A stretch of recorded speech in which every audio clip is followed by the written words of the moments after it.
Hello guys, my name is Paul Riebe and I'm a student and concept artist living in Berlin.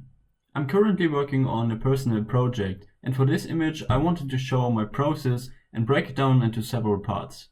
You won't hear me talking a lot about the parts. Instead, I will just give you a brief overview about my workflow. If something is unclear or you just want to ask some questions, please do not hesitate to contact me on Facebook or my other social media sites.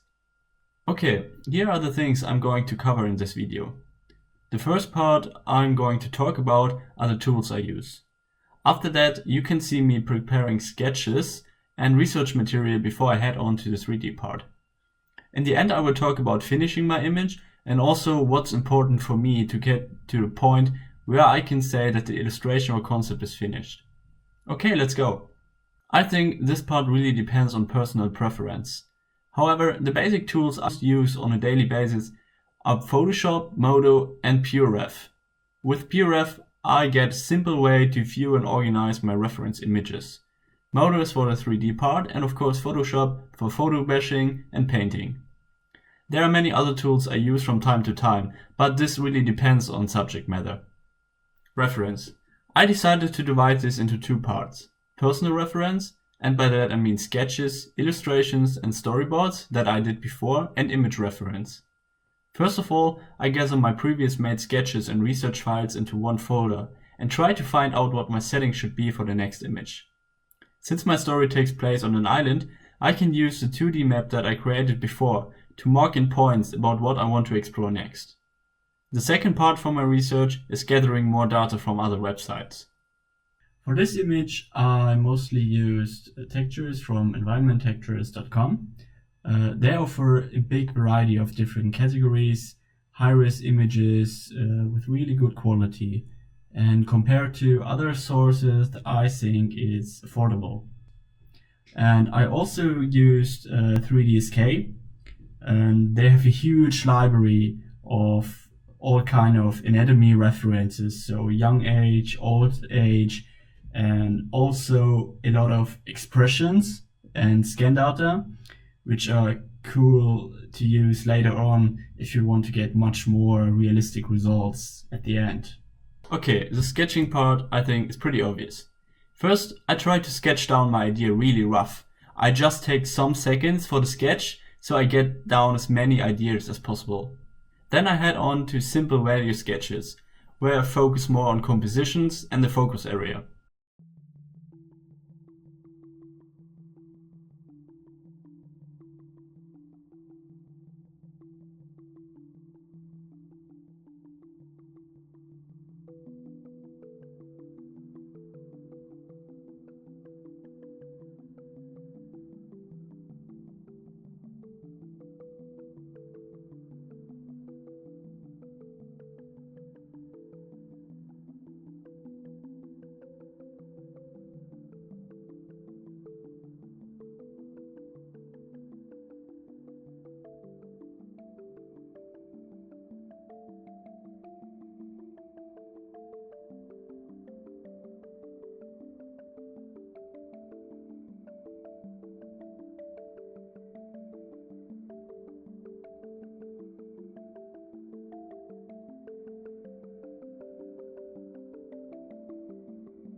When I'm happy with the idea and gathered all reference that I need, I start creating a 3D block out in Modo.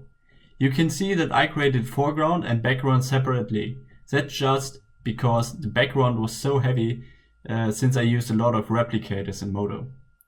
In the end, I rendered 3 files: the diffuse, the surface ID, so I can easily create selections, and the alpha to combine the background and foreground later on.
Okay, now you can just follow the last part of the painting process in Photoshop. The painting process usually takes the most time, since I really like to get into detail. A really important part of my process is getting feedback. I usually try to get feedback when I feel that I can't push the image further. After that, I take one more day to finalize it, and then I do the same process over again. Also, before I update an image, I always check the brightness of the other screens so I won't get surprises with the values when I look at the same image on another device.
So yeah, that was it. Thank you guys for listening, and again, if you have questions or want to know some more details, do not hesitate to contact me. See you next time.